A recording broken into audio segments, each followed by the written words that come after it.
Buenas tardes, muchas gracias al Máster de Derechos Humanos para concederme este espacio y mi nombre es Nelo Esquisano, soy de la Fundación Munduat, una organización del País Vasco, de Euskal Herria, que trabaja el tema de los derechos humanos, de la soberanía alimentaria y el tema de género.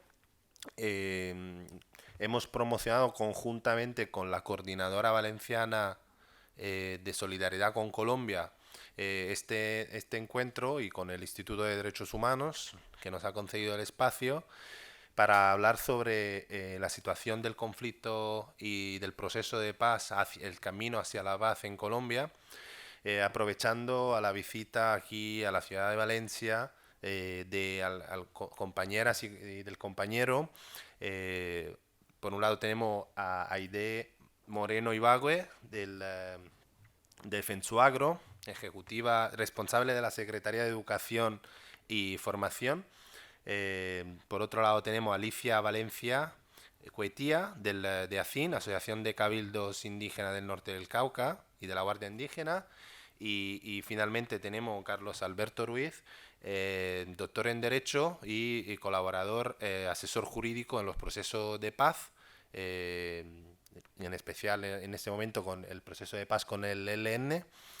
Eh, Vamos a dar 15 minutos a cada una de las personas que van a intervenir para que nos presenten un poco la situación actual en Colombia con relación al conflicto a los procesos de paz que están en marcha, para que puedan compartir la perspectiva desde el punto de vista de las comunidades indígenas y campesinas, y también para que podamos tener una visión más general sobre esta situación, este conflicto, este proceso de paz que está en marcha con la intervención de Carlos Alberto, que nos dará una visión más general, más de contexto sobre la situación. Por un lado, entonces, nos van a presentar la realidad de los territorios, lo que está pasando en el día a día de la gente, eh, en las zonas rurales, en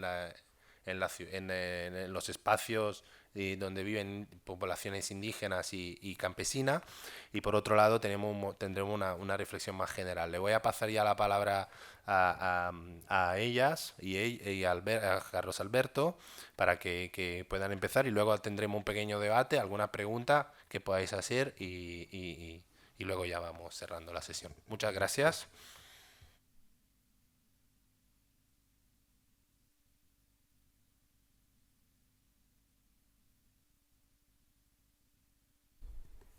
Ahora sí, muy bien. Buenas tardes a todos y todas. Como decía Nelo, mi nombre es Aide Moreno Ibagué. Soy de Colombia, hago parte a mi organización de base, es el Sindicato de Trabajadores Agrícolas Independientes del Meta, miembro del Comité Ejecutivo Nacional de la Federación Nacional Sindical Unitaria Agropecuaria Fensuagro, donde tengo la responsabilidad de la Secretaría de Educación y Formación Agraria. Además, hago parte del colectivo de formación de la Club Vía Campesina Suramérica. Agradecer el espacio que nos han permitido estar hoy acá, que podamos contar de viva voz la situación que tenemos en nuestro país. Entonces, primero que todo, pues agradecimientos a todos ustedes, a Mundobat y a los compañeros de la coordinación por la invitación que nos hacen estar en este espacio. Tenemos en Colombia una situación difícil, no de ahora, es una situación que hemos vivido durante muchos años, más de 50, 60 años de guerra, de violencia en nuestros territorios, y nosotros como organización nacional de Fensuagro hemos estado o estamos, tenemos presencia en 22 departamentos con más de 80 organizaciones filiales a nuestra organización, campesinos y campesinas de diversas partes del país. Más de 80.000 afiliados en todo el territorio nacional. Hemos venido participando, hacemos parte de la Coordinadora Latinoamericana de Organización del Campo, la CLOP, y hacemos parte a la Vía Campesina, donde hemos venido trabajando propuestas interesantes e importantes como los derechos campesinos y campesinas del mundo, que nos permitan a través de ello defender los derechos de los campesinos de reclamar sus tierras y poder tener la posesión y los títulos de nuestros predios. Decirles que en estos tantos años nosotros tenemos 43 años de existencia en el país, nuestra federación, estamos cumpliendo ahorita el 6 de diciembre precisamente de conmemoración de la masacre de las bananeras, donde fueron asesinados trabajadores campesinos que trabajaban en el banano y fueron asesinados en 1928 y sus cuerpos tirados a los ríos en esta región. Entonces nosotros, como FENSUAGRO, nace un 6 de diciembre precisamente en homenaje a esos hombres y mujeres que fueron asesinados en nuestro país. Estamos cumpliendo 43 años de esa lucha y de esa resistencia campesina, en la cual pues hemos sido víctimas, digamos, de toda esta situación de violación de derechos humanos. Sin embargo, hemos además puesto sobre los escenarios políticos de nuestro país propuestas alternativas de vida, de resistencia y de defensa de nuestras tierras, de nuestros territorios. Estamos trabajando en medio de toda esta vivencia diaria que tenemos en nuestra región, ya que en nuestros territorios no solamente tenemos presencia de la fuerza pública que no defiende los derechos de los campesinos, ni defiende el pueblo colombiano, sino que defiende las multinacionales que están en estos territorios en la explotación minera y petrolera. Por lo tanto, nosotros le hemos dicho al gobierno nacional por muchos años de que es necesario que haya una distribución de la tierra para los campesinos que trabajan la tierra en todo nuestro territorio nacional. Que se respete la autonomía de los pueblos, está aquí la compañera de nuestros pueblos originarios indígenas y compañeros de nuestros territorios que también tienen presencia, que son los compañeros afros en nuestros territorios. Que se respete la presencia de nosotros, de los campesinos indígenas y afro en nuestros territorios, porque vienen entregando a las multinacionales los títulos mineros para el saqueo de nuestros recursos. Eso ha hecho que haya una violencia generalizada también en todo el país, todo ese saqueo, porque en nuestro país no se defiende la vida, se defiende las multinacionales que llegan a saquear nuestros recursos naturales. Donde están las multinacionales tenemos presencia fuerte de la fuerza pública defendiendo a las multinacionales cuando nosotros rechazamos la presencia de las multinacionales que entran a saquear nuestros recursos. No solamente el petróleo, sino toda la minería que tenemos en nuestro país, porque nuestro país es altamente rico en muchos recursos naturales. Nuestras aguas también cada día van detrás de nuestros recursos, recursos hídricos que tenemos en todo nuestro territorio nacional. Y nosotros estamos en contra de toda esa política neoliberal, ¿sí?, capitalista, que explota nuestros recursos y que a nuestro país no le dejan sino desolación y muerte. Hemos atravesado por varios momentos históricos en nuestro país, que han sido los diálogos que se han desarrollado entre las guerrillas de las FARC en nuestro país con el gobierno colombiano, sin obtener ninguna respuesta positiva por parte del gobierno.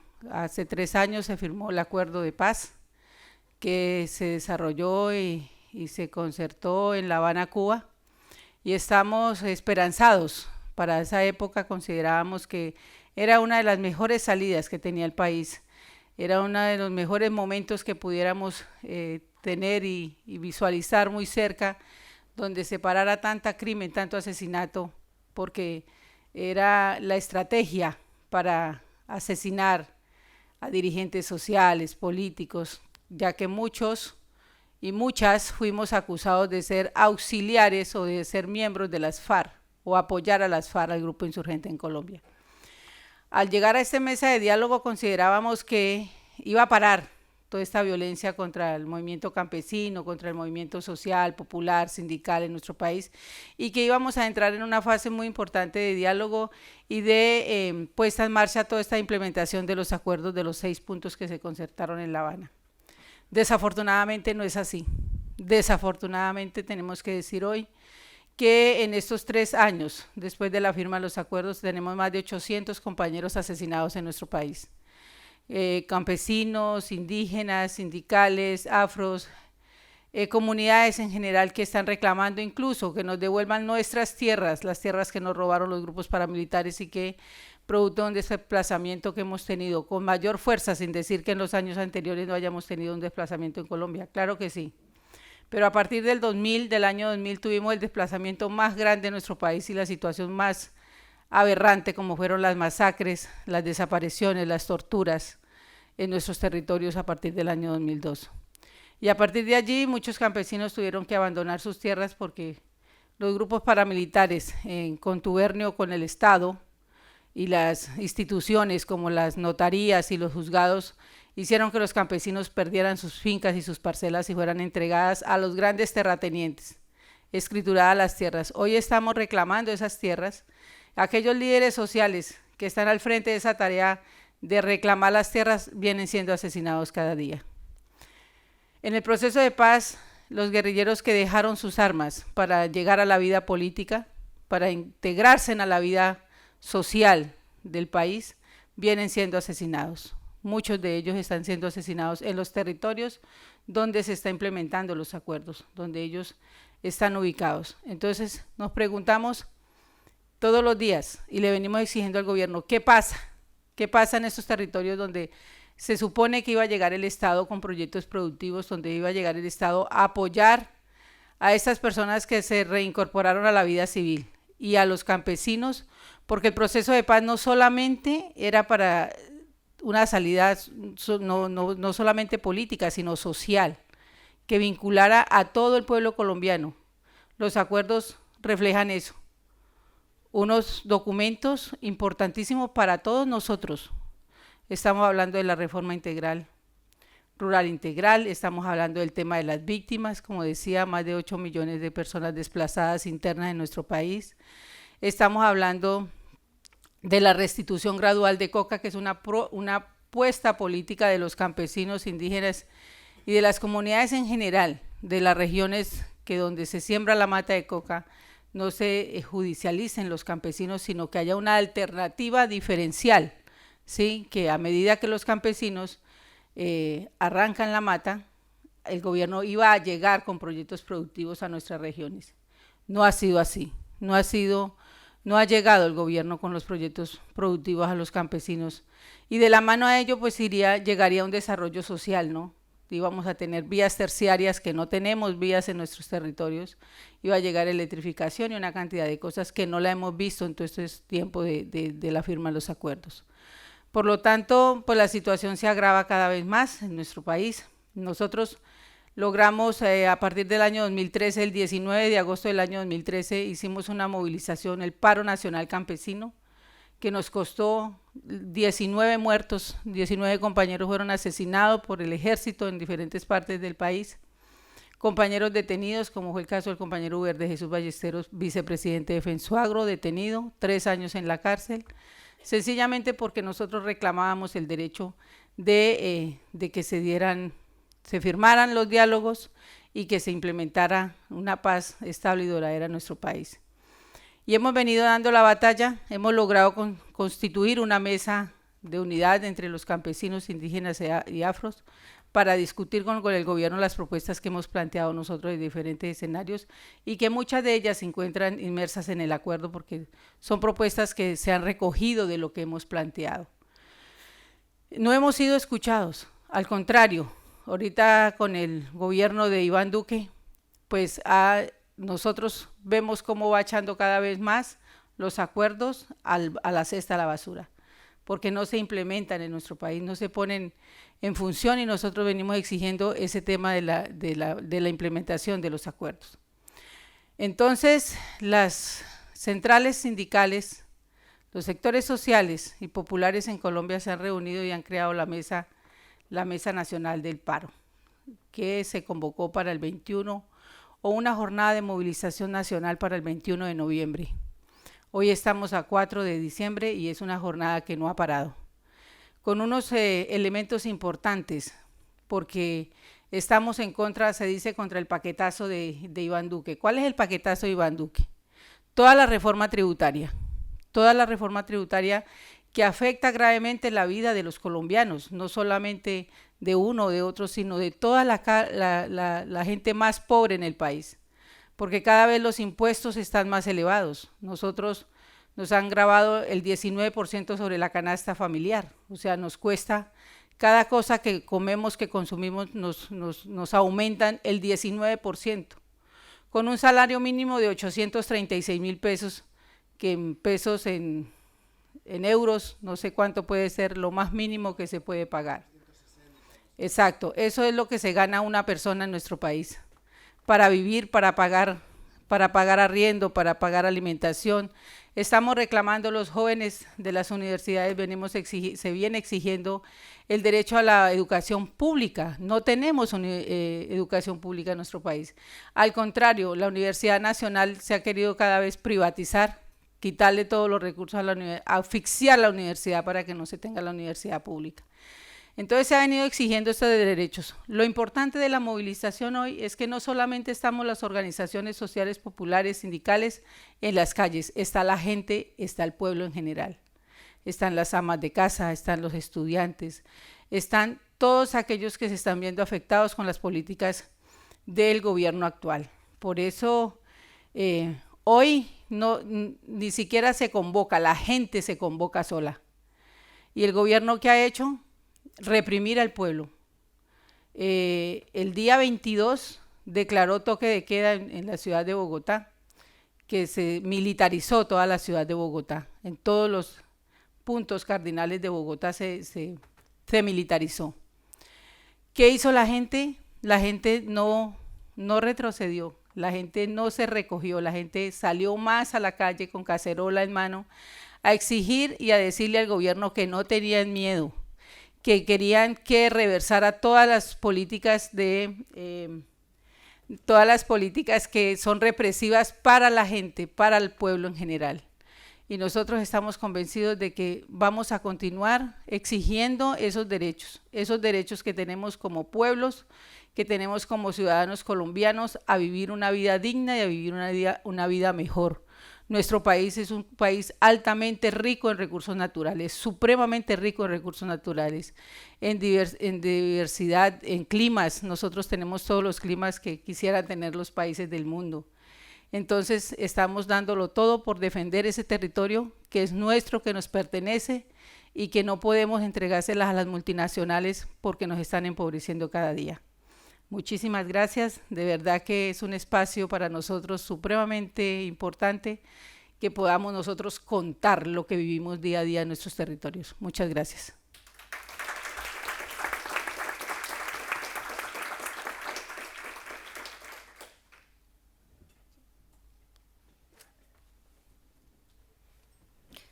Eucha Macuafince, buenas tardes para todas y todos.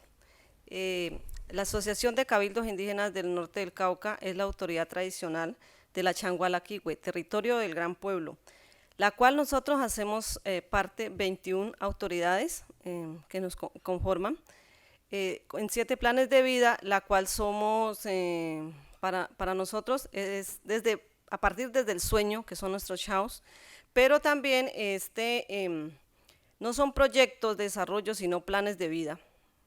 La cual también hacemos parte del Consejo Regional Indígena del Cauca, CRIC, 126 autoridades, 10 pueblos indígenas que estamos en el Cauca, al suroccidente de Colombia, pero también a nivel nacional la Organización Indígenas de Colombia, la cual hacemos 102 pueblos, estamos 102 pueblos indígenas. Creo que según las estadísticas son más, pero el gobierno no lo reconoce, la cual 36 están en exterminio. Y pues por la lucha de nosotros los pueblos indígenas nazas, nos hemos podido resistir porque en parte somos mayoría, junto con los misán, ¿no? También son mayoría. La cual históricamente desde la colonización, han llegado los terratenientes desde hace 500 años, hemos tenido una lucha constante, ¿no? Han pasado líderes y lideresas que aún pues, no han sido reconocidos, ¿no? Igual en esta lucha de resistencia que tenemos, la cual desde 1993 se inició, ¿no? La Asociación de Cabildos Indígenas para hacerle frente a la resistencia extractivismo neoliberal, el saqueo, el despojo del Estado, ¿no? Del gobierno, porque Estado somos todos. Hemos venido conformando estructuras bajo unos principios que trabajamos nosotros, la unidad.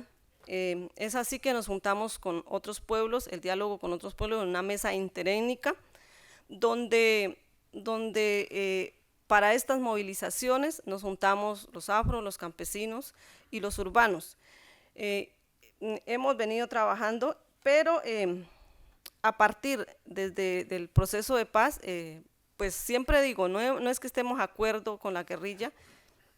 Los asesinatos selectivos, las masacres contra el pueblo indígena, contra el pueblo civil, eran minoría, ¿no?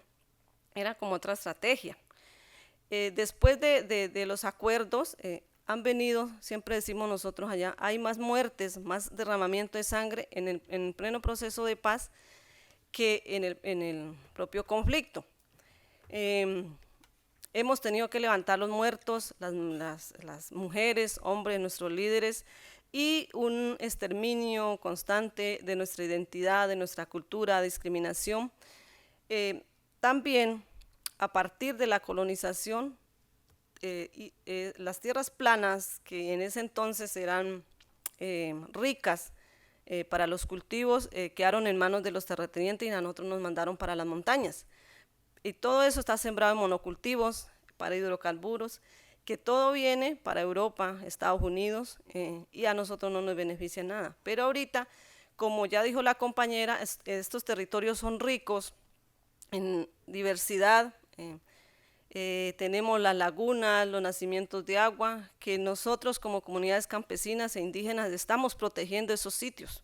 Por eso el territorio apto para trabajar es poco, porque lo tenemos en reserva, pero el gobierno no reconoce eso, porque ve como el territorio como algo económico, como para un negocio, pero nosotros como pueblos lo estamos defendiendo porque es nuestra madre la que nos protege, la que nos da vida, la que nos da el alimento. La tierra no es para nosotros porque es colectivo. Nosotros hacemos parte de la tierra, o sea, la tierra no tiene dueños, son de todos, pero no es de nadie, o sea, todos debemos cuidarla, pero no es para venderla, para enriquecernos, digámoslo así, para vender. Es como eso. Hemos venido, después de antes, bueno, tenemos 4 acuerdos con el gobierno para la sustitución de cultivos ilícitos, ninguno se ha cumplido, porque al mandar unos proyectos, ni siquiera consulta con las bases qué necesidades que tenemos, no va al terreno. Entonces eso es lo que decimos al gobierno, al Estado, que vaya al terreno para que mire cómo vivimos, porque Colombia es un país multicultural, multiétnico. Entonces tenemos diversidades desde nuestra cosmovisión, cosmovación, cosmogonía. Entonces eso es lo que tiene que mirar. También allá tenemos las bases militares, 7 bases militares, pero eso no ha sido suficiente para contrarrestar la problemática que se viene viviendo. Diferentes actores armados, antes teníamos 3, ahorita son 7 actores armados, entre eso el cartel de Sinaloa, que financia el narcotráfico. Los gobiernos de allá se vienen para Europa o otros países a decir que en Colombia no hay paz, que no hay pobreza, que bajó el narcotráfico, pero yo que vivo en esos territorios y que lo he vivido en carne propia, es que estamos viviendo esa situación. Diferentes actores armados que no sabemos quiénes son, están en el territorio, pero incrementó el narcotráfico. Y la zona norte del Cauca, como es estratégico, porque un camino a 11 horas de herradura nos conecta con el Pacífico, donde sale la mercancía, pero entra el armamento. Después del 29 de octubre tuvimos una masacre, un feminicidio por el hecho de ser una mujer y por ser la defensora de los derechos humanos, por empuñar un bastón de mando y por tener estos símbolos. Es un feminicidio, también junto a ella, con 4 compañeros muy conocidos que fueron asesinados, pero antes de eso teníamos varios atentados contra la Guardia Indígena, porque todo el que porta el bastón de mando y tiene estos símbolos que nos identifica como pueblos indígenas y como guerreros milenarios, somos objetivo militar. Dicen, guardia que se deje coger, descuartizamos. Mujer que se deje coger, la descuartizamos, la violamos y la tiramos al río. Como esa situación, pero los medios RCN, Caracol, están cooptados por el gobierno y no pasa. Pasa lo que le conviene por terceras personas, pero no, ni siquiera va a la base para decirnos cuál es la situación que estamos viviendo como pueblos indígenas. Y también los 200 títulos, 220, más de 220 títulos mineros allá en la zona norte del Cauca, la cual nos hemos parado con los campesinos, los afros, los indígenas, a ponerle frente a eso, porque en esos sitios donde hacen esa exploración es donde nosotros como pueblos indígenas vamos a hacernos nuestros propios rituales para descargarnos de las cosas negativas que tenemos, pero no podemos pasear por nuestra casa libremente, porque ya ahí está, la fuerza pública no nos deja pasar y dice, a partir de las 8 no pueden pasar porque estamos nosotros aquí, pero llegan los otros grupos armados, dicen, no pueden andar después de las 8 de la noche porque será su objetivo militar. Entonces estamos encarcelados en nuestra propia casa porque el territorio, el indígena sin el territorio es la muerte, y sin el indígena, sin ese líquido preciado que es el agua, sería el exterminio. Entonces la guerra más adelante va a ser por agua, pero el agua está secuestrada, por lo menos el segundo río más grande, que es el Cauca, 2 veces en la Salvajina al norte del Cauca, en Suárez, hay la Salvajina está allá retenida, el río está retenido, secuestrado. El segundo es en Hidroituango, y si han visto noticias, es como eso. Pero a nosotros en las comunidades no nos llega a los proyectos, es para bolsillos de unos cuantos, de unos pocos, digámoslo. Y desde ese entonces, este año nada más, tenemos más de 70 líderes indígenas asesinados, 179 amenazas, 15 atentados, 7 masacres, 7 hostigamientos, pero también tenemos 6 casos de menores de edad reclutados, más de 200 menores en riesgo de ser reclutados. Y la única estrategia que nosotros tenemos allá es nuestra palabra de origen, porque la palabra de nuestros mayores tiene valor. No es como ahora que tú tienes que escribir en un papel para que valga. Lastimosamente, nuestra cosmovisión no es así, nuestros usos y costumbres, la palabra de un mayor y la palabra de la comunidad es una ley, es un mandato. Y nuestros cambues, que es el bastón de mando, que es más efectivo que la fuerza pública, que la misma policía.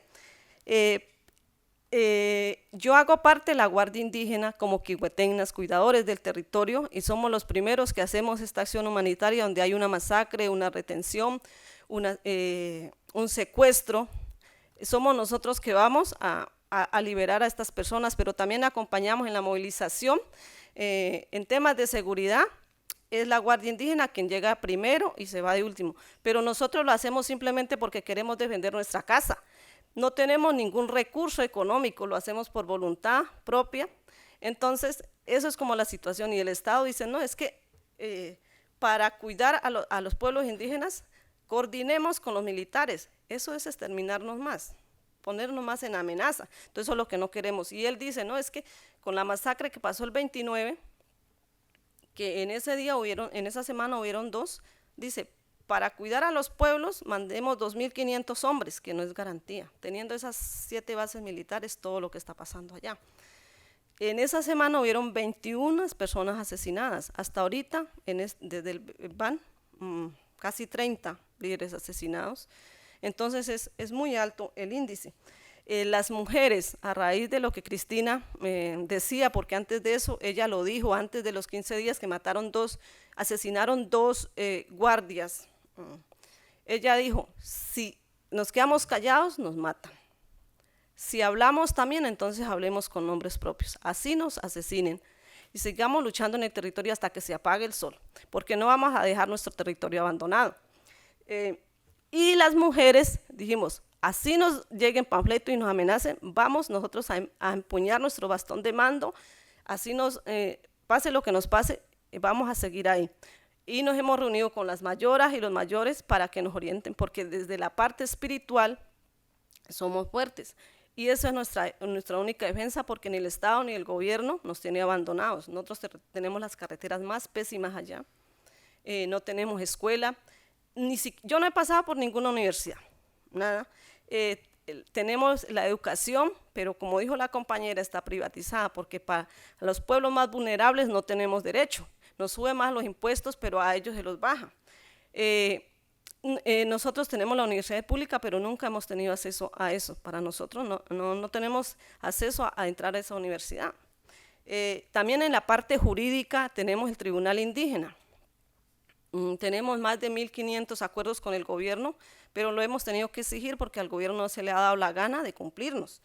En el Tribunal Indígena somos nosotros quien hacemos estas capturas a estos diferentes grupos armados o a los militares y le aplicamos el remedio, que es el fuete, el cepo, donde la asamblea es la máxima autoridad, pero lamentablemente no tenemos los espacios y tenemos que hacer un convenio con el Estado, con el gobierno, para mandarlos a las cárceles.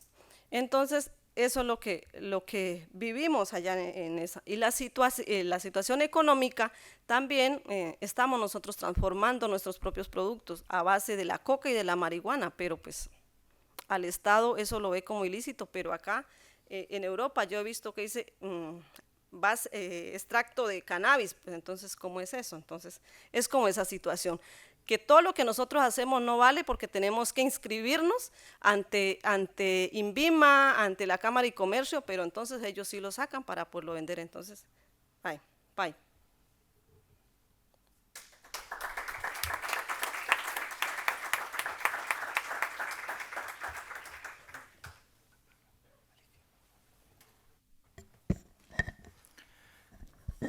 Buenas noches. La invitación a la universidad y a ustedes por su presencia. Hay una serie de notas que quisiera en este breve espacio destacar de lo ya dicho por las compañeras. Sin embargo, ahora que entrábamos, como varios se quedaron, antes estaba una actividad en relación con Argelia y los derechos humanos. Y claro, uno piensa en esos procesos políticos arduos en donde se han cruzado procesos de independencia, de descolonización, o sea, donde los derechos humanos no son una formulación ajena a las realidades políticas. Y en el caso de Colombia es así. Entonces uno diría, hay unos comunes denominadores de los pueblos. Ahora pensaba yo, la declaración de Argel de 1976, que fue una declaración de los derechos de los pueblos, no en contraposición, sino complementando los derechos humanos, venía a decir, en esencia, que los pueblos tienen derechos, que hay derechos colectivos y que incluso buena parte de los derechos colectivos se conquistan con el derecho a la rebelión. Y claro, cuando uno habla del derecho a la rebelión no está hablando de nada de lo que ni una sola persona aquí se salve. O sea, todos somos herederos de procesos de rebelión, de emancipación o de liberación. La propia condición humana es expresión de procesos de rompimiento de ataduras o de opresiones. En el caso de Colombia, entonces, ¿qué habría que agregar?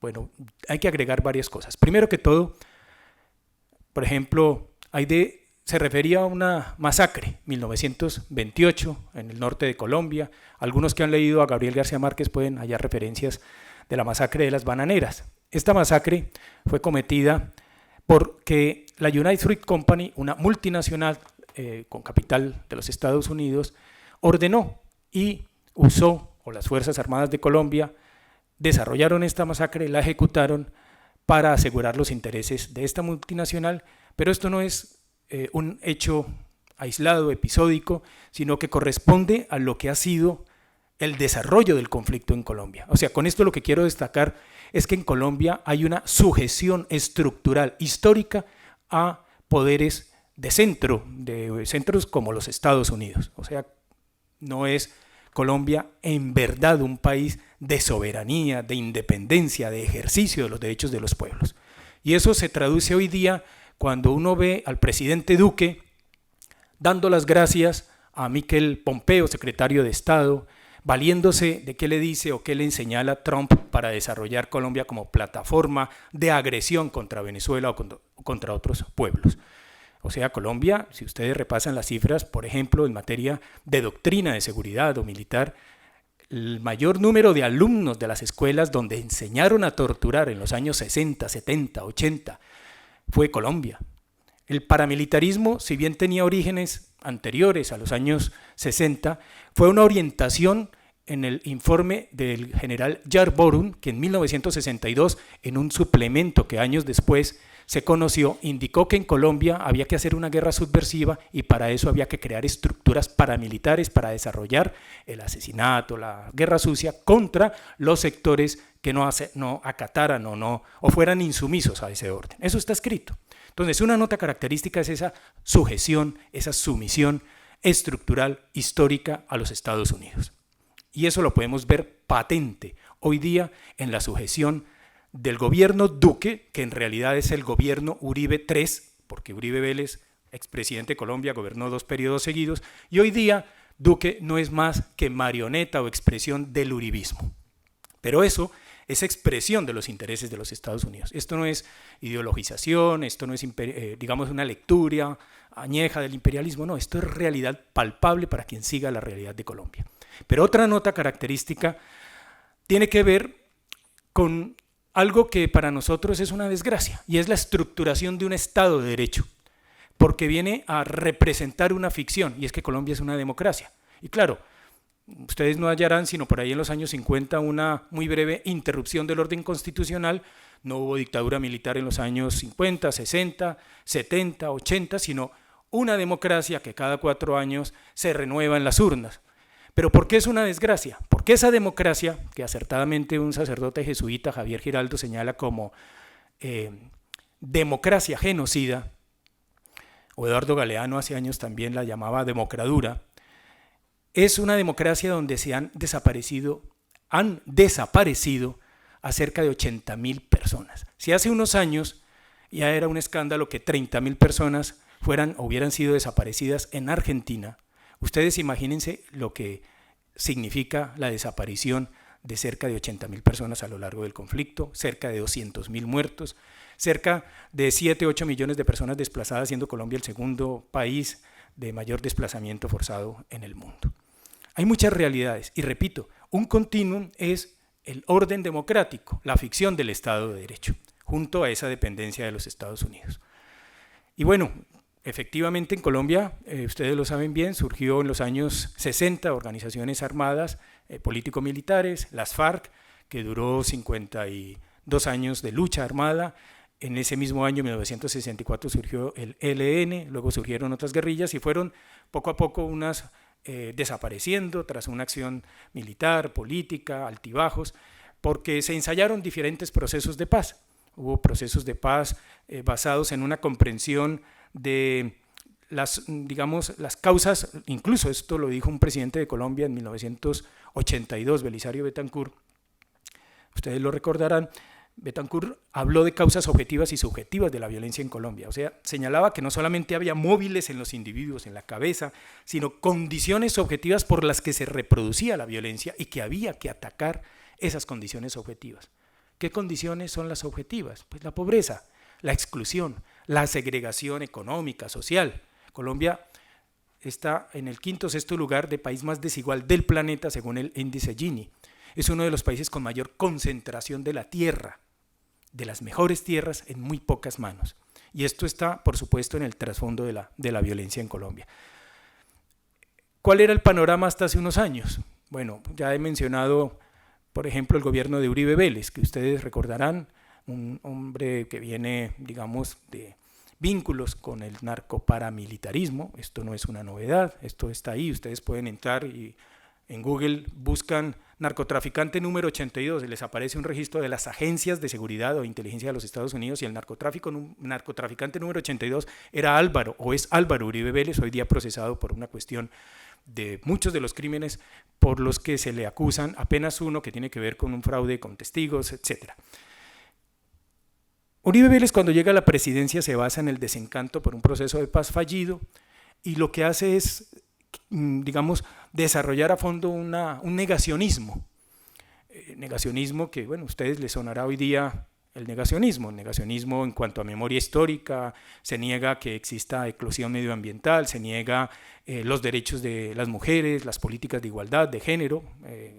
No me quiero ir muy lejos. Acá en España, con el surgimiento de la extrema derecha, ustedes, bueno, discurso negacionista no les será tan ajeno, existe entre nosotros. Pues en Colombia Uribe Vélez desarrolla esa política y dice no hay conflicto armado, ahí es un atentado terrorista continuo contra la sociedad, no hay derecho humanitario, no hay víctimas. Todo esto lleva a esa política negacionista que le genera en todo caso un costo. Le sustituye Santos, que era su ministro de Guerra, de Defensa, Juan Manuel Santos, quien también durante 8 años desarrolla en esos 2 periodos un proceso de paz. Ese proceso de paz, que lo podemos poner con otras denominaciones, pacificación, etcétera, se desarrolló con una de las guerrillas, las FARC, que era la más fuerte militarmente, y que firmó hace 3 años, ahora en noviembre 24, se cumplieron 3 años de la firma de unos acuerdos que en lo general, en lo que tiene que ver con materia agraria, política de tierras que han explicado las compañeras y otras materias, no se ha cumplido o de muy baja implementación. Eso es lo que ha pasado con asesinatos, con masacres y con una dejación de las responsabilidades del Estado. El otro proceso, bueno, yo fui también asesor jurídico de las FARC durante cerca de 3 años y, bueno, ustedes conocerán, hubo una serie de acuerdos y un modelo. Con el ELN, que es la otra guerrilla que sigue vigente, es una organización igualmente surgida en 1964, pues se ha intentado un proceso de paz que comenzó también con Santos en una fase secreta que duró 4 años y en 2017, en febrero, se abrió una etapa pública en Ecuador. Allí sesionó la mesa cerca de 13 meses, 15 meses, y luego fue expulsada la mesa por razones de política que todavía no entendemos o algunas no las entendemos, el cambio, el viraje que dio Lenín Moreno, actual presidente de Ecuador, y la mesa se trasladó a Cuba. Allí en Cuba en estos momentos está una delegación de diálogos del ELN. Se terminó un 6º ciclo el 1 de agosto del 2018, el 7 de agosto asumía Duque la presidencia y dijo, bueno, voy a tomarme 30 días, voy a evaluar si vale o no la pena continuar el proceso con el ELN. Nunca hubo tal evaluación, al final abandonó la mesa durante varios meses, el ELN continuó obviamente allí en La Habana, la comisión guerrillera para los diálogos, esperando una señal, un emisario, que se rehabilitara una delegación oficial de diálogos. Esto no pasó y luego la crisis se hizo más profunda con un ataque que el ELN desarrolló en Bogotá ante la escuela de cadetes de formación de oficiales de la policía y ya el presidente dijo no hay diálogos con esta guerrilla. Entonces la delegación le dijo, bueno, si no hay diálogos, aplique un protocolo que fue firmado ante 6 países, que tiene el estatus de protocolo de acuerdo especial en derecho internacional humanitario, aplíquelo y como está pactado, la delegación regresa con acompañamiento internacional a Colombia. Y Duque dice, no retomo diálogos que hubo, no respeto acuerdos de Estado firmados por el anterior gobierno, eso no me incumbe y pido en extradición a esa comisión guerrillera. Y esa es la actual situación. El ELN continúa, o la delegación del ELN continúa allí. Se le ha dicho al presidente Duque, usted tiene que aplicar ese protocolo. Hace unos meses, quien fue director general de la UNESCO, Federico Mayor Zaragoza, le formuló una carta pública al presidente Duque diciéndole, usted no puede burlar estos compromisos internacionales, tiene que cumplir este acuerdo que se firmó ante países garantes y que señala que pase lo que pase en un proceso de paz, la comisión guerrillera destacada para eso tiene que regresar. Yo les voy a dar un ejemplo a ustedes, digamos, quienes viven son de España, españoles. Cuando en los años 80 Felipe González dialogó con ETA en Argel, creo, expidió unos salvoconductos. ¿Qué significaba? Que fueran adelante o se frustraran esos diálogos, estos señores que iban en nombre de ETA a dialogar tenían que regresar con esos salvoconductos. No se les iba a pedir en captura. Lo hizo José María Aznar con ETA en Zúrich, meses después de la muerte, del asesinato de José María o Miguel Ángel Blanco, perdón, concejal en País Vasco. Es normal. Si se establece como precedente que yo puedo decirle al contradictor político, salga al exterior, vaya a dialogar, y si no van las cosas como a mí me satisfacen, yo voy a pedir su captura. No, hombre, esto es burlar el derecho internacional. Hace exactamente 8 días, Noam Chomsky, Adolfo Pérez Esquivel, varios intelectuales, profesores, piden a Naciones Unidas, al secretario general Guterres, que intervenga y que obligue al Estado colombiano, le señale al Estado colombiano su responsabilidad y que aplique este protocolo. Yo ayer llegué de La Habana, les quiero transmitir, la voluntad del ELN no es aplicar el protocolo y que se acabe cualquier intento o a cualquier aproximación, no. Pero obviamente, como medida de confianza, el Estado colombiano debería aplicar este protocolo, que el ELN fuera a consultas, la comisión guerrillera que está en La Habana recibiera un nuevo mandato de la comandancia y se pudieran restablecer las condiciones para un diálogo de paz. Lo hizo Uribe Vélez, lo tiene que hacer Duque, tarde o temprano. No lo hace. ¿Quién pierde? ¿El Estado colombiano? ¿La guerrilla? No, pierde el pueblo colombiano.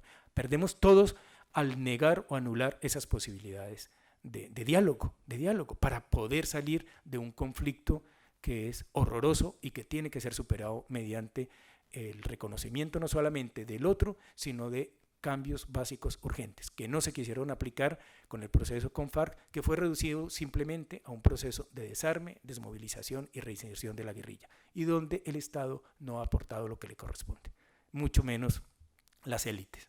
Bueno, muchas gracias, era eso.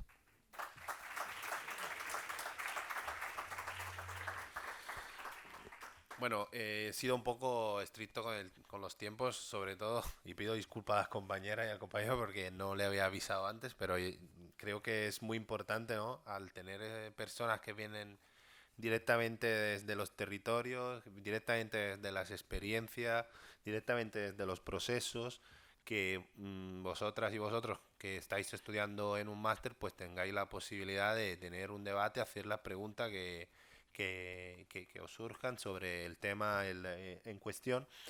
Y también un breve apunte antes de abrir un momento de debate para pregunta. Pues sí, yo creo que nosotras como organización, la Fundación Mundo Bat y bueno, y otros espacios y entidades de la sociedad civil, pues apostamos por el acompañamiento de los procesos que se mueven desde el movimiento campesino, en especial de la vía campesina, y creo que es importante que conozcáis y que tengáis conocimiento y podáis estudiar detenidamente la Declaración de Naciones Unidas de los Derechos de las Campesinas y Campesinos.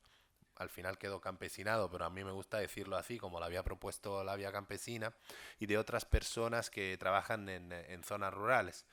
Un proceso larguísimo de casi 30 años que concluyó el año pasado en la Asamblea de Naciones Unidas con la aprobación del texto final, donde el Estado español desgraciadamente, desafortunadamente se abstuvo, pero bueno, sin embargo es una herramienta, creo, muy importante para poder defender derechos como el derecho a la semilla, el derecho al acceso a la tierra, el derecho a la soberanía alimentaria, que también es un derecho de los pueblos y de los campesinos y campesinas, pero nuestros también.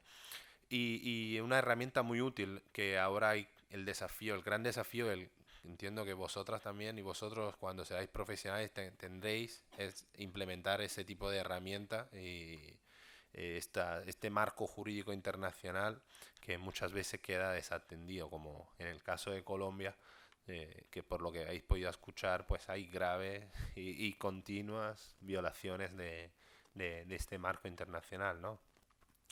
Y nada, os paso abrimos un turno de debate, así que cualquier pregunta que tengáis, pues para cada una de las compañeras y compañeros del compañero, pues sean bienvenidas las preguntas.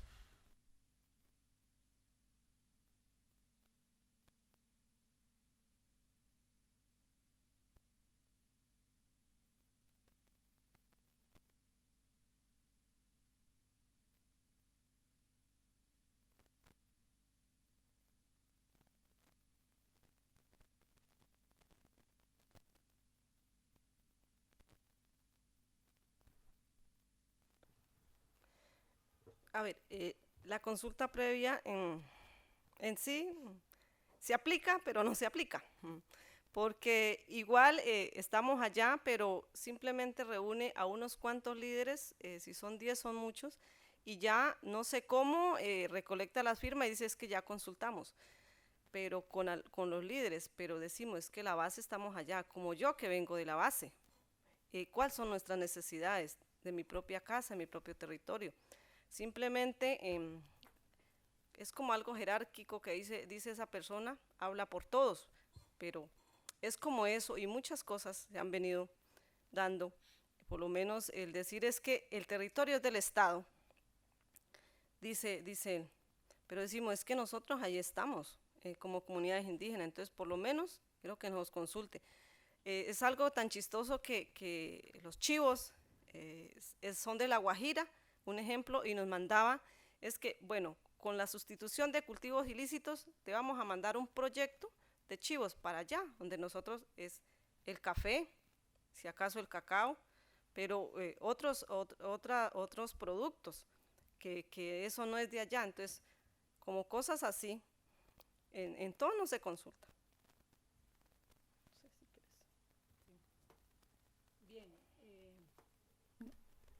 Ya voy aprendiendo.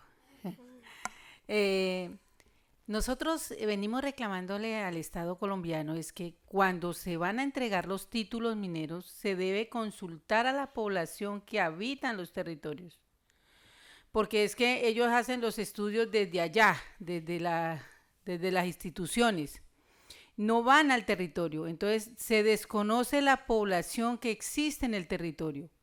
Los recursos naturales que existen en el territorio nosotros consideramos que son nuestros y que se debe consultar hasta dónde nosotros estamos de acuerdo con.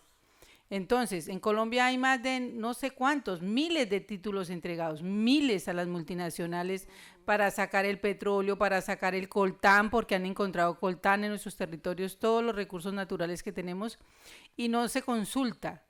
No, ni siquiera se toman el atrevimiento de cuántos habitantes tiene ese territorio donde se va a hacer esa explotación minera. Y allí estamos los campesinos, los indígenas y los afros. Se desconoce el ser humano como persona y como sujeto político en nuestros territorios. Y nosotros creemos que somos sujetos políticos, por lo tanto se tiene que consultar con nosotros de que estamos en el territorio y todas las afectaciones que se hacen. Los compañeros indígenas tienen la ley 30, creo que es donde está la consulta previa, y lo mismo pasa, entonces ellos pasan por encima de todos los compañeros indígenas y llegan allá al territorio a la explotación. Cuando nosotros nos damos cuenta están los títulos aprobados, hacemos las movilizaciones, las jornadas, los compañeros salen a las vías. ¿Por qué nosotros tenemos que salir a las vías? No deberíamos de salir a las vías. Nosotros tampoco queremos salir a parar el tráfico ni salir a las calles porque tenemos que aguantar hambre, frío, toda una cantidad de cosas en las carreteras. Pero es la única alternativa que tenemos para decirle al gobierno que no estamos de acuerdo con la política de la explotación minera y petrolera en nuestro país, que no estamos de acuerdo y que nos resistimos a dejar pasar por encima de nosotros todas estas multinacionales que han llegado a nuestros territorios. Además, ¿qué hace el Estado colombiano? Utilizan la fuerza pública que debería defender la soberanía nacional y debería de defendernos a nosotros, ¿sí? La utilizan para que nos asesinen y para que nos desplacen de los territorios. Esa fuerza pública que nosotros tenemos en los territorios defienden a esas multinacionales extranjeras que están en nuestros territorios. No nos defienden a nosotros. Por eso tenemos los asesinatos que tenemos. Y es lo que nosotros le reclamamos al gobierno nacional. Que nosotros deberíamos de tener una fuerza pública que nos defienda a nosotros, que defienda la soberanía de nuestros territorios. Pero al contrario, la compañera dice, en el solo Cauca hay 7 bases militares. ¿Cuántas bases militares tenemos en todo el país? Más de 20 bases militares, no de nuestros territorios, de Estados Unidos en nuestros territorios. Entonces es una situación bastante grave. Y cuando Estados Unidos está en un territorio que cree que es de ellos, porque creen que Colombia es de Estados Unidos además, ¿sí? Porque allí se han implementado todas las políticas, el Plan Colombia, el Plan Patriota, todos estos planes de de exterminio de nuestros territorios, nosotros somos los enemigos. Nosotros que estamos en nuestros territorios, en nuestro país, somos los enemigos para la implementación de su política neoliberal extractivista en nuestros territorios. Y por eso nos asesinan, porque nosotros defendemos esos territorios. Nosotros en Colombia estamos amenazados. ¿Y por qué estamos amenazados? Porque defendemos nuestras tierras. No deberíamos. Yo, por ejemplo, tengo que decirlo, yo tengo que llegar a Colombia y tengo 2 escoltas y un carro esperándome en el aeropuerto porque ya tengo riesgos del aeropuerto a mi casa, ¿sí? Y siempre cuando hemos salido a denunciar, entonces nosotros llegamos a Colombia y dicen, allá estaban diciendo las cosas que no son. Sí son, sí pasan, porque somos nosotros los que estamos allá en esos territorios abandonados, lejos de las ciudades capitales, defendiendo nuestras tierras y nuestros territorios, y vamos, así como han dado la vida, así como dieron la vida los indígenas, no son nuestros nativos de más de 500 años de invasión a nuestros territorios, nosotros consideramos que tenemos que seguir dando esa lucha y esa resistencia en nuestros territorios. Así el señor Uribe en su gobierno haya quitado del pénsul académico en nuestro país la historia colombiana, porque la quitó, para que nuestros hijos no sepan qué pasó en nuestros territorios. Él quitó la historia de Colombia de nuestra formación académica de nuestros hijos. Pero estamos nosotros ahí para decir qué ha pasado en nuestros territorios, qué está pasando y seguir contando la historia.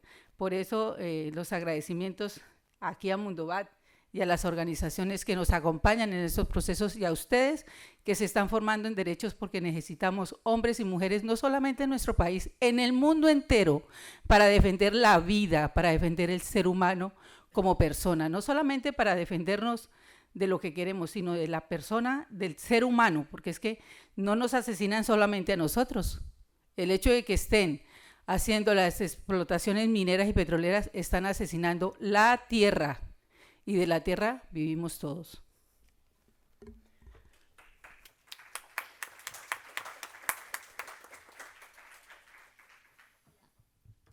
¿Ya? Hola. Bueno, a mí el discurso me parece muy lindo y todo, pero yo tengo una pregunta con base en que nosotros podemos salir a las calles, podemos marchar, podemos oponernos al gobierno de Duque, pero somos conscientes que eso no va a pasar, porque el gobierno de Duque es un gobierno sordo, es un gobierno que no escucha al pueblo. Entonces, ¿cómo hacemos si todavía nos quedan 3 años de gobierno para poder que el gobierno resuelva las peticiones del pueblo y que no nos sigan matando? Porque no hacemos nada si seguimos marchando y seguimos haciendo conferencias, si de todas formas eso no va a cambiar, porque es Uribe el que está en el poder. Entonces, ¿qué opciones, no estoy hablando de un golpe de Estado ni algo así, sino que qué opciones a nivel internacional tenemos como veedurías o algo para poder que podamos cambiar esa realidad, que no va a ser si no es con una fuerza ajena al gobierno?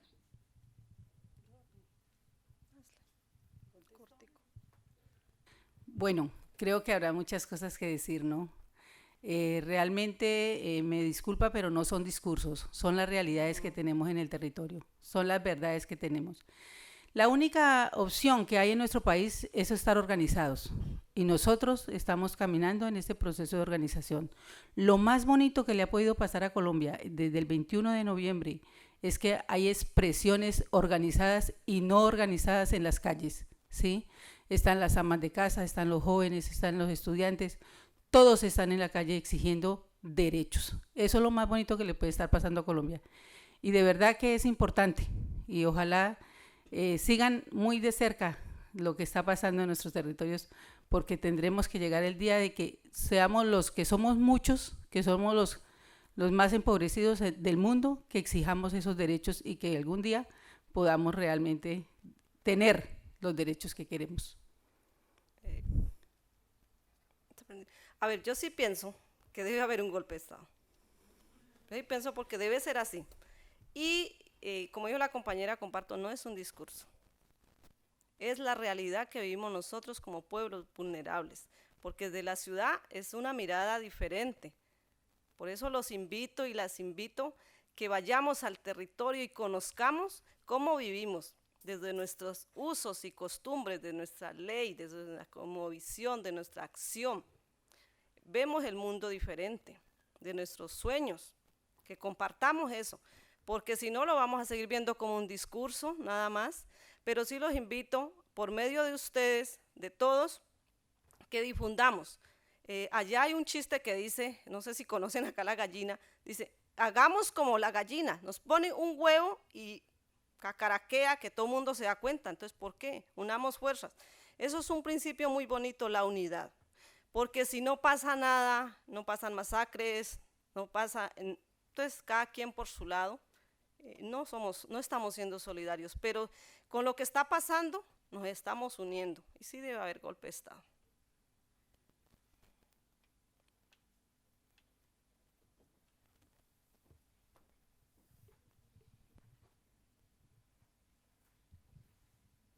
Buenas noches. Me gustaría preguntarle a Alicia que nos contara un poco más cómo se da esa integración entre esas tres culturas en el norte del Cauca, los afrocolombianos, los indígenas y la comunidad campesina, y cómo ha sido esa historia que han tenido de lucha por la tierra y cómo en estos momentos están avanzando en procesos de integración, solidaridad, ¿sí? Nos cuente un poco, que es muy interesante eso.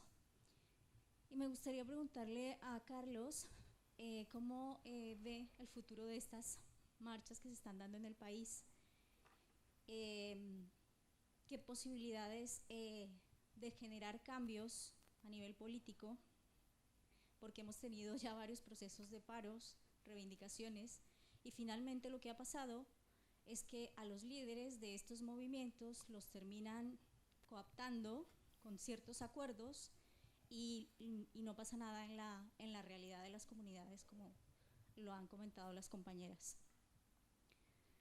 Y para Mundobat, me gustaría saber también, ante todos estos procesos de, digamos, emancipación ante el sistema capitalista que están pasando en América Latina, uno nota que desde Europa los gobiernos, los estados, están prácticamente callados, ¿no? No tienen ninguna posición. Y obviamente en los noticieros, pues noticias de América Latina, las mínimas. O sea, nadie se entera prácticamente de lo que pasa si no coge un periódico alternativo. Entonces, ¿cuál es esa labor que debería hacer la sociedad civil, liderado de pronto por las ONGs, para posicionar estas demandas y que los estados se pronuncien? Porque vienen aquí los presidentes, ha venido Duque, lo han recibido en todos los estados, diciendo que el proceso de paz va bien, que todo, y no pasa nada, ¿no? Y mientras tanto, están matando las comunidades. Está pasando en Chile, está pasando en Bolivia, pasó en Ecuador, sigue pasando, y los estados no se pronuncian con nada. Entonces, bueno, lo dejo ahí.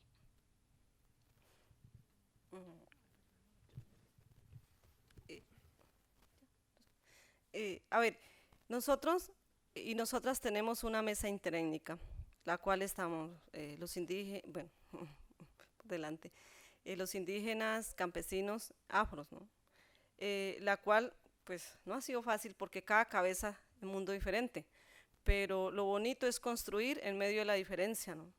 Estamos allí haciendo cada uno aparte sus políticas, pero en ese entonces nos reunimos. En temas de la liberación, porque está comprobado que esos grandes territorios que en eso está Uribe Vélez, Ardila Lule, que quién sabe en dónde vive, es de nosotros, está comprobado porque todavía existen los mojones en esos territorios, en esos predios. Entonces, mientras los indígenas bajamos a liberar la madre tierra, los afros suben. Es así que ya los afros está constituido la Guardia Cimarrona, pero los campesinos también tienen su guardia campesina y también la guardia indígena. Y es tan bonito acá en Barcelona, hemos estado con los cacerolazos. cuando ellos también han ido copiando con ese bastón como algo simbólico, aunque el bastón tiene un significado muy grande, que solo estando en el territorio desde la parte espiritual es que le ven la connotación de ese bastón de mando, no es un simplemente palo, como lo dicen. Tiene un símbolo espiritual muy grande y tenemos también unos mandatos y trabajamos bajo esos mandatos. También los afros también tienen su historia, pero también su mandato. Y es así que hemos venido como trabajando en ese diálogo, y como indígenas tenemos las tulpas, donde allí mandatamos, donde proponemos, pero también nos hacemos nuestros autocuidados.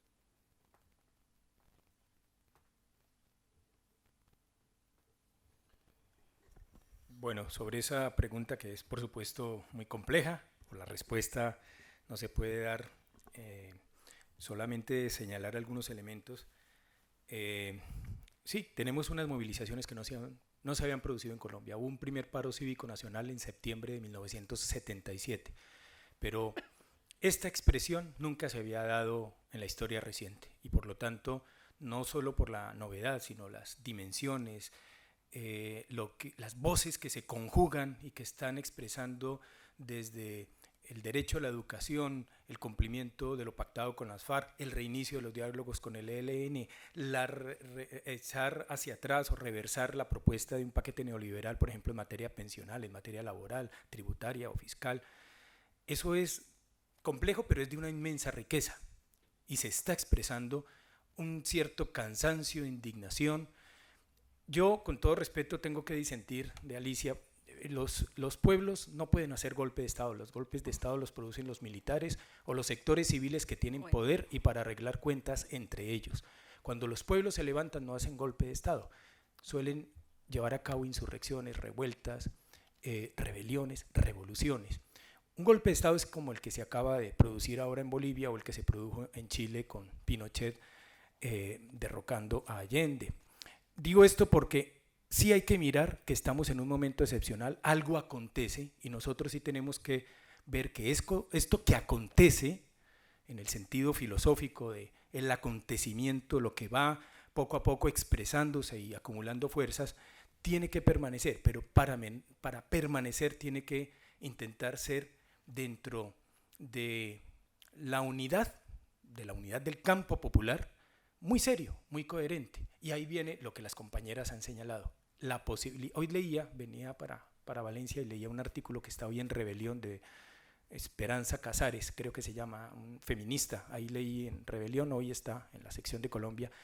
Y ella decía que es muy probable que se debiliten estas fuerzas, que Duque gane esta partida, pero lo que entendía de sus palabras es que hay una nueva situación histórica y que de lado y lado se están preparando los campos. El Estado, el establecimiento, sabe que lo que vendrá es duro, que lo que vendrá en unos años serán revueltas, insurrecciones.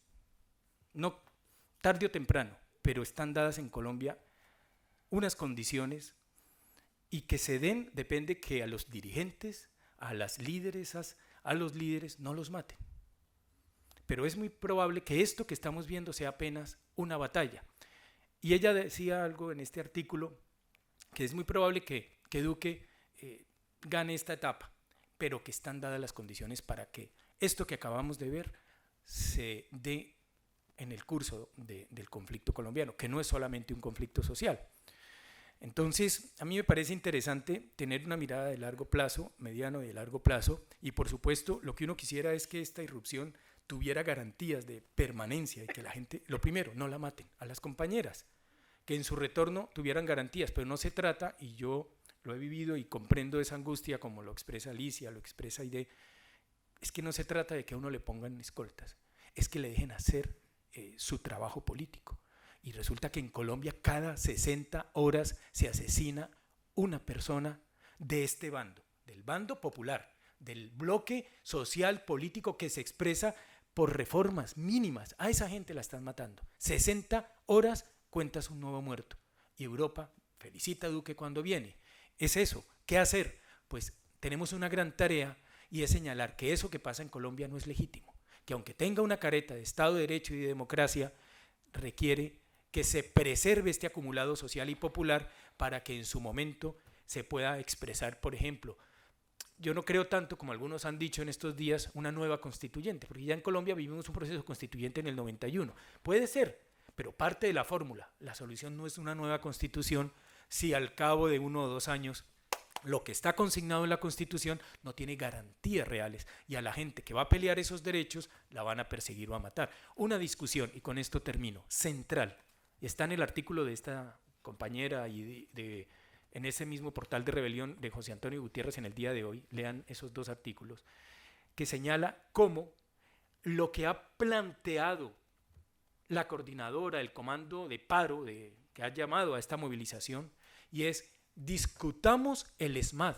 ¿Qué es el ESMAD? Es el Escuadrón Antimotines. Es el que ha matado a lo largo de estos años a 35 colombianos. Es el que ha disparado intencionalmente para sacar ojos, ¿cierto? Bueno, ese escuadrón, ¿qué expresa? Una intencionalidad, un afán de reprimir estas movilizaciones. La gente ha dicho, discutamos ese organismo represivo. El Estado dice, no, porque eso es discutir el Estado y eso está fuera de la mesa. El movimiento social, el movimiento que hoy día está expresándose, está haciendo lo que las FARC en el último momento de la negociación declinó, y es discutir los cuerpos y fuerzas de seguridad del Estado que tienen una ideología, una concepción en donde macartizan, criminalizan la lucha social. Vaya ejemplo, y eso no lo puede olvidar el ELN.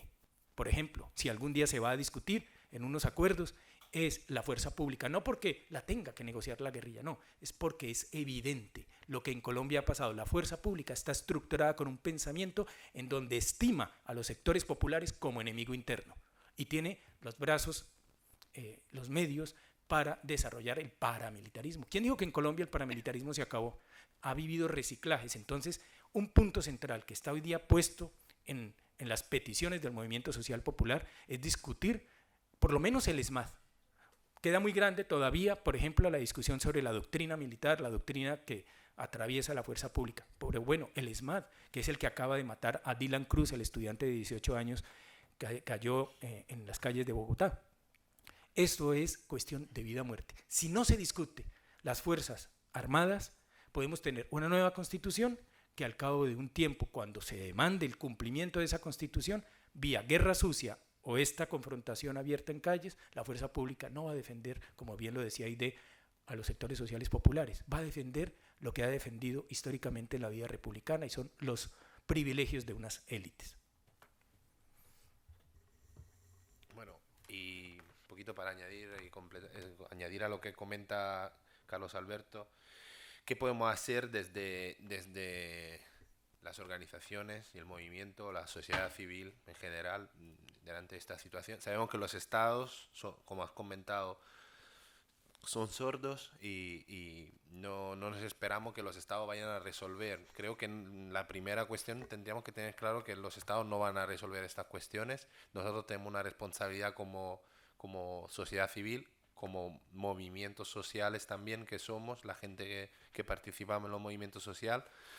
Por un lado, yo creo que Carlos Alberto nos acaba de dar como una línea también. No dejemos que nos informen, no dejemos que nos cocinen la información en los medios de comunicación convencionales, por un lado. En los movimientos aquí de soberanía alimentaria decimos que no queremos que nos alimenten las grandes multinacionales. Y lo que intentamos es construir relaciones de confianza entre el consumidor final, la persona que se está alimentando y la persona que produce el alimento. Porque alimentarse es la base de la vida.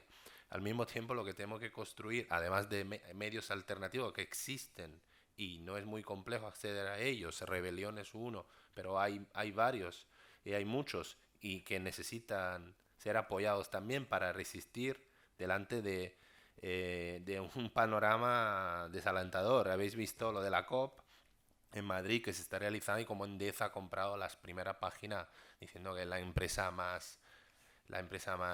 que menos contamina en el mundo, cuando justamente es exactamente lo contrario, porque mucho de lo que está pasando en Latinoamérica pues está a cuesta del trabajo de estas multinacionales. Informarse entonces por un lado, o sea, alimentarse bien, informarse bien. Yo creo que eso es una responsabilidad que tenemos como ciudadanas y ciudadanos, como miembros de la sociedad civil. Luego organizarse, articular la lucha,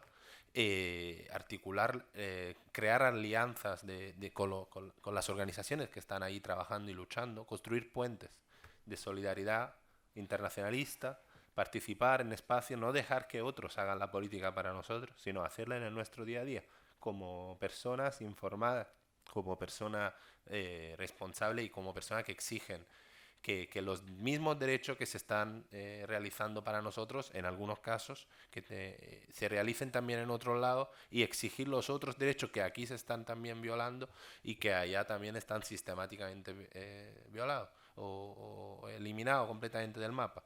Yo creo que eso es lo que podemos hacer, por lo menos desde las... No creo que las organizaciones de la ONG tengan que liderar nada, porque yo creo que creo más en un poder popular, o sea, en una organización colectiva popular donde hay muchos actores, donde están también las ONG evidentemente, pero hay muchísimos actores, una gran variedad de organizaciones, de espacios, de entidades, de colectivos que se articulan para decimos, hacer frente a esta verdad monolítica que nos quieren dar los estados, ¿no?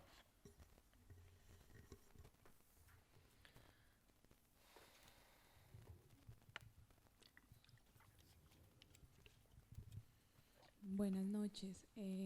Yo quisiera preguntarle a Carlos referente a pues lo que se ha visto después de la firma de los acuerdos de paz en Colombia con las FARC, que se ve que están volviendo a los desmovilizados como a rearmarse y se dice que de alguna manera han entrado a nutrir las filas del ELN y también en los territorios pues se ha visto como que hay nuevos actores armados y como mencionaba la compañera Alicia, pues no sé, algunos ni siquiera se sabe quiénes son, o sea, no se sabe de dónde vienen, a qué tipo de grupos están afiliados o a qué tipo de banda criminal o red de narcotráfico.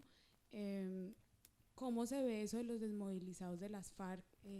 ¿Qué tan real es que, pues, que ha crecido mucho el ELN a raíz de que estos desmovilizados, como no se han implementado correctamente los acuerdos, pues se han unido porque hay como una cierta cercanía, guardando las proporciones ideológicas y de lucha, y que han terminado siendo algunos de estos frentes, pues han terminado convirtiéndose también en bandas criminales que lo único que hacen es pues dedicarse al negocio del narcotráfico?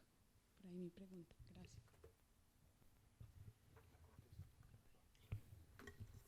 Disculpen, como yo tengo que marchar, yo voy a contestar esta pregunta y me excuso de antemano, debo irme. Es compleja también y delicada, por lo tanto lo que yo voy a plantear es estrictamente personal. Pero claro, a mí me toca trabajar, mi materia prima todos los días son estos análisis y mis conversaciones y por supuesto me baso en lo que públicamente ha declarado en este último tiempo el ELN sobre ese problema o ese tema. Y es objetivo, las compañeras lo han señalado, están en el territorio y eso ustedes lo pueden comprobar. Hay un tronco que es el de las FARC que firma los acuerdos, pero antes de llegar a la firma de los acuerdos ya había desprendimientos, ya había disidencias, había gente que decía, por una u otra razón, no me siento interpretado en esos acuerdos, bien sea por razones ideológicas, que creo hubo algo, otros porque entendían que eso significaba desprenderse de su modo de vida, incluso por relaciones que en algunos territorios, algunos frentes de las FARC tenían con eslabones del narcotráfico. Eso es real, eso es objetivo, no supone una descalificación, es una comprobación sociológica. Ahora, después de la firma hubo una serie que ya venían de fracturas en la cúpula de las FARC, y eso es verdad sabida. Luego vino una serie de amenazas de procesos contra, en particular, Jesús Santrich, del Estado Mayor de las FARC, y una de las personas más destacadas en las negociaciones porque se le acusaba de narcotráfico, etcétera. Igual parecía a Iván Márquez y otros. Y esto hace que se desprendan y ahora se rearmen, que anunciaron incluso en su declaración del 29 de agosto que buscarían alianza con el ELN. El ELN públicamente no se ha referido al tema, no se va a referir públicamente al tema, ha hecho sus reservas desde hace tiempo, ya cuando estaban en los diálogos en La Habana, planteando críticas o que le gustaría saber sobre qué bases estaba montando, ahí iba a proyectarse todo ese modelo de negociación. Tenía muchos reparos a cómo estaba dialogando y como lo que finalmente pactó las FARC. No es una... O sea, ahí están las declaraciones del ELN teniendo muchas reservas sobre lo que fue ese otro modelo. En cuanto a que el ELN está creciendo, eso es verdad. Por supuesto, hay territorios donde se calcula que ha crecido un 30% y que la base de ese crecimiento sea desmovilizados de las FARC, creo que estoy en condiciones de decir que en absoluto, falso. Serán nuevas incorporaciones, entre otras porque por razones de seguridad el ELN no va a incorporar personas que, por ejemplo, están atadas al narcotráfico, de esos desprendimientos que se dieron en el curso del proceso. O sea que puede ser que esté creciendo en algunas regiones, lo ha dicho incluso inteligencia militar, algunos informes de Indepaz y otras corporaciones que trabajan sobre esto, pero que la base del crecimiento sea incorporaciones de desmovilizados de las FARC, creo que eso, pues no hay nada que lo pruebe, ¿no? Incluso esos informes y la propia inteligencia militar lo descarta. Ahora bien, ¿qué está pasando en los territorios? Sí hay unas explosiones de nuevas violencias, las compañeras lo han dicho.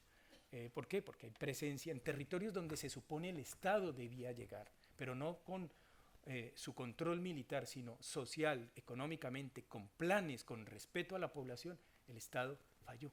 El Estado, yo uso una expresión que hace muchos años escuché a alguien que decía, siempre se ha hablado de la reinserción de la guerrilla, de la reinserción social. Oye, ¿cuándo vamos a hablar de la reinserción social del Estado? Porque el Estado no se ha reinsertado en las necesidades de la población. El Estado lo que ha hecho es, en muchos territorios, presencia y control militar. Eso es lo que pasó en muchas de las zonas donde estaba las FARC y ejercía control territorial, control desde la tala de árboles, la veda en los ríos, porque decía no podemos acabar estas especies, y ejercía como Estado embrionario, las FARC ejercía control. Se fue de allí las FARC, las compañeras no me dejan mentir porque lo han vivido. ¿Qué pasó? Copamiento de redes de narcotraficantes, paramilitarismo, por supuesto ha llegado también el ELN.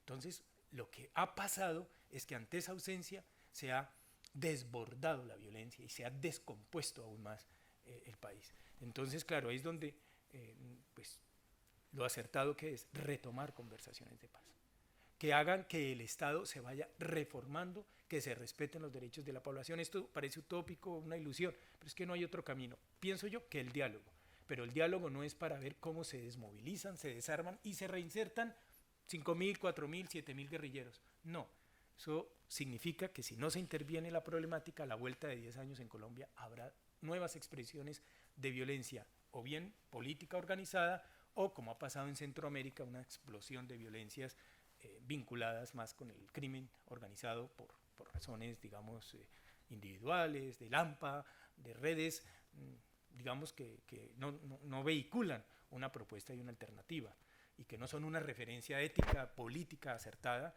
y eso es lo que precisamente hay que recomponer en Colombia, que haya referencias éticas y políticas.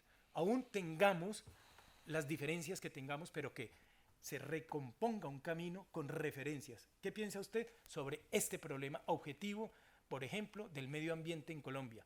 Que ahora que estamos hablando de medio ambiente, donde hay zonas del país absolutamente arrasadas por la gran minería, no por el minero artesanal allí, no, la gran minería. Y eso ha sido con Santos, en la gran locomotora mineroenergética que él desarrolló, como se llamó, en pleno proceso de paz, como con Uribe y como está haciendo con Duque. Eso no ha cambiado. Sean gobiernos de un signo o de otro, el modelo neoliberal no ha variado. Y eso es lo que hay que variar, porque estamos hablando del problema de la vida de las comunidades. Yo les pido de antemano, bueno, me tengo que marchar porque debo tomar el té, y muchísimas gracias de nuevo por la invitación, por su paciencia. Gracias.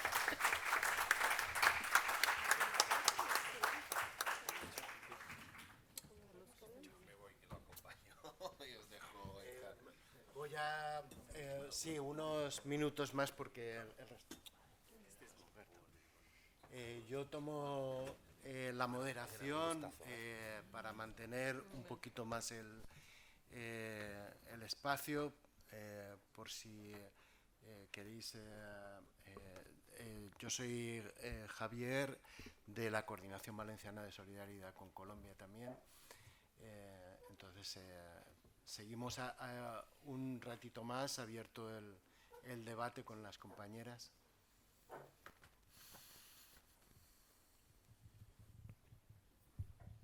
Bueno, yo quería saber hasta qué punto diríais que participan las mujeres en las negociaciones y las conversaciones sobre la paz. O sea, los colectivos de mujeres, las mujeres, ¿realmente participan o se queda, digamos, en palabras bonitas, digamos, de organismos oficiales? A ver, como puede ver, es evidente, ¿no? Estamos acá, primero representando las mujeres de base, ¿no?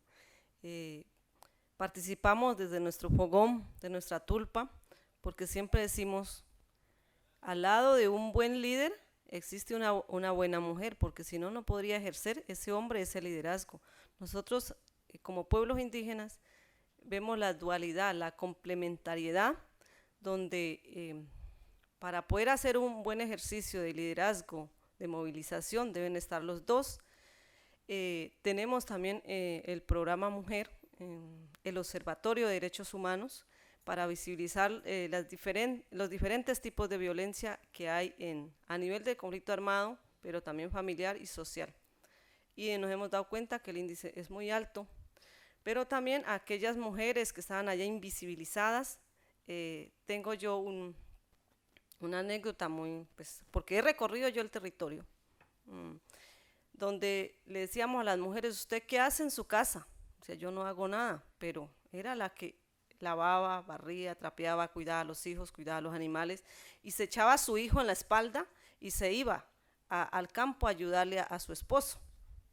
Entonces, desde allí estamos nosotros partiendo, visibilizando esa labor, también como el autoestima de la mujer, que reconozcamos que nosotras somos tan importantes como mujeres, y decimos también, estamos como mujeres en la guardia, nuestras mayoras, no tenemos fuerza física de pronto, no somos tan hábiles como los hombres, pero tenemos fuerza espiritual, que si nos sentamos a la izquierda, a la derecha de un hombre, nos damos fuerza espiritual, porque si una mujer se sienta a la izquierda de un hombre, entonces sería la debilidad. Entonces siempre debemos estar a la derecha.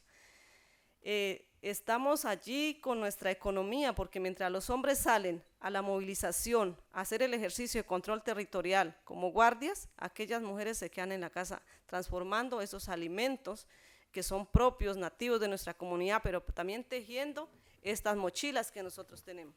Estas mochilas, haciendo los chumbes, haciendo los sombreros, los que entonces aportamos a la comunidad, pero también estamos al frente del liderazgo. Por lo menos todas las mujeres que han pasado como liderazgo, como autoridades, como tútenas, si acaso han hecho un primero de primaria, pero empíricamente hemos ido aprendiendo. La madre naturaleza nos ha dado esa sabiduría para pasar allá al frente y para defender nuestros derechos del futuro, que no es adelante, sino el futuro está atrás para nosotros, porque en 30 años, ¿qué le vamos a dejar a nuestros hijos? Entonces, es así que hemos venido trabajando, nos hemos venido reuniendo también como mujeres, aportando estas propuestas de mandatos, pero siempre trabajamos en unidad, porque hemos sido las mujeres que hemos logrado reunir, porque empezamos nosotras como mujeres a hacer también una mesa interétnica y después empezaron el resto. También como mujeres empezamos nosotros a recordar nuestra historia que ya estaba allá, porque decimos, si nosotras y nosotros olvidamos nuestra historia, estamos condenados a repetirlo.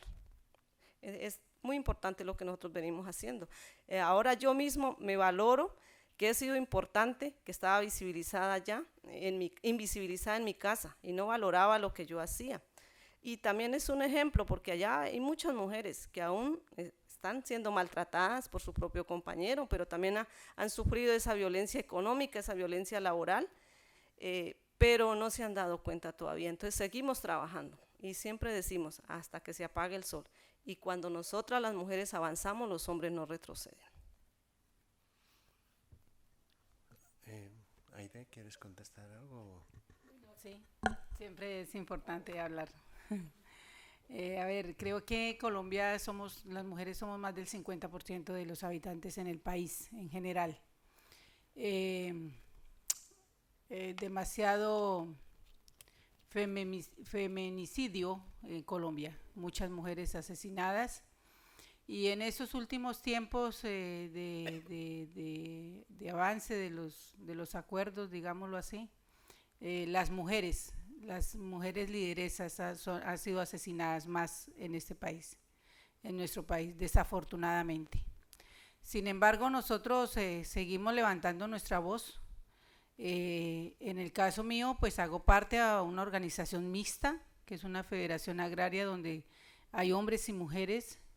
Tenemos una dirección colectiva entre hombres y mujeres de nuestra federación. Ahorita en estas épocas tenemos 6 mujeres, entre ellas está la presidenta, la secretaria general, la tesorera, la responsable de educación, quien les habla, y la responsable de recursos naturales y la responsable de mujer. Somos 6 mujeres al frente de una federación de más de 80 organizaciones filiales al interior.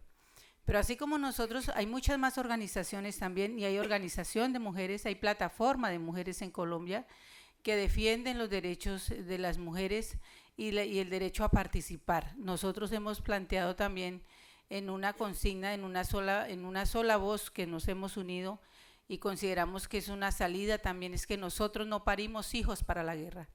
Nosotros hemos parido hijos para la transformación social en nuestro país, no para la guerra, porque a nuestros hijos nos los obligaban a ir a prestar el servicio militar. Era una obligación de que nuestros hijos tenían que ir a la guerra, y nosotros considerábamos que era importante de que nuestros hijos fueran a estudiar a las universidades, que porque el Estado colombiano no obligaba a nuestros hijos a ir a las universidades y no ir a la guerra.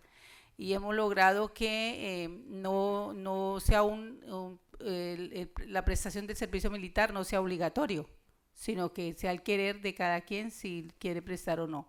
Sin embargo, en estos últimos periodos, incluso se ha dicho por una senadora que es Cabal, de que se debería de reclutar a todo el mundo para ir a pelear.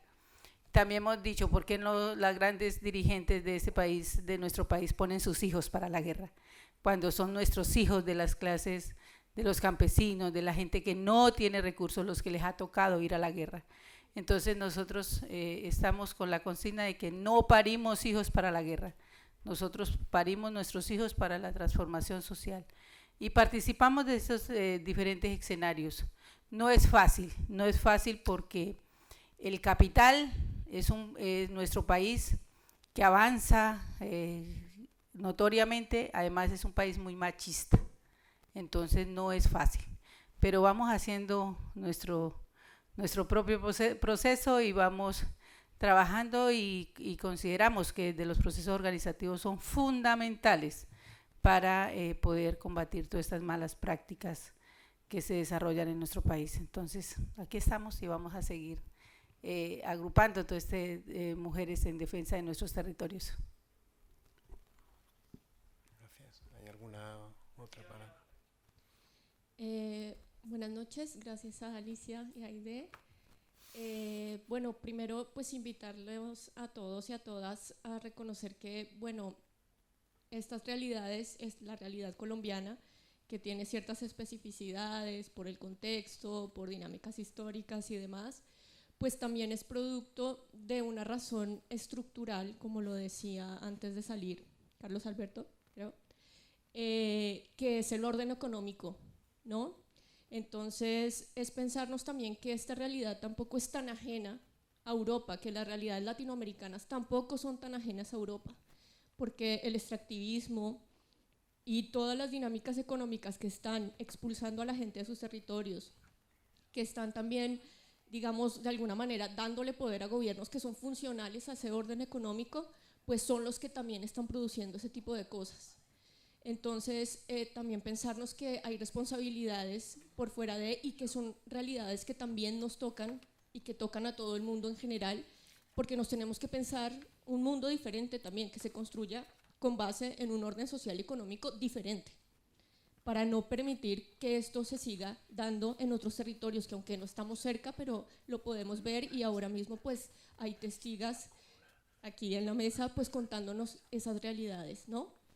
Y por otro lado, decir algo, pues tenía una pregunta, y es que nos hemos pensado mucho también, teniendo en cuenta como toda esta coyuntura de alta movilización que hay y demás, y toda la represión que se ha vivido, cómo hacer desde aquí, porque hay muchísimo trabajo de organizaciones sociales, políticas y demás, moviéndose, denunciando la situación, visibilizando la situación y demás, pero como pensarnos estrategias que nos ayuden a generar como alertas tempranas o algo así, y generar que desde Europa también se empiece a presionar a estos gobiernos para la garantía de los derechos humanos de las personas que en estos momentos y de los pueblos que en estos momentos se están movilizando.